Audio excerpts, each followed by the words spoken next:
mėgsta medų meškinai. O kodėl, ar tu žinai, pasakyk, jei toks budrus, kuo jas traukia tas medus? Brangus ir mėly mūsų kolegos, šiandieną mes svečiuojamės pas nuostabų bičiulį Joną, kuris šiandieną pasidalins jau prasidėjusio aktyvaus bitininkystės sezono džiaugsmais.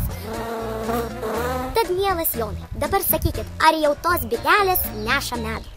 Jau prasidėjo aktyvus sezonas pavasario ir jos sėkmingai darbuojasi. Tai sakykit dabar, iš kokių žiedų mes tą medutį galime išgauti? Šiandieną klevai žydi, blindės žydi, o pagrindė dabar lazdynai žydi. Tai išeina taip, praėjo savaitėlė, iš karto pasiėmė šaukštą medinį, atėjai prie avilio, pasikabinai prie arbatos ir bus viskas tvarkoj. Šiandien to padaryti negalima, kadangi dar šeimos nėra tiek sustiprėjusios, kad mes jau galėtumėm tą medų kabinti iš tų avilio. Nes matot, avilys dar šiandien dienai tik tais lizdas suformuotas.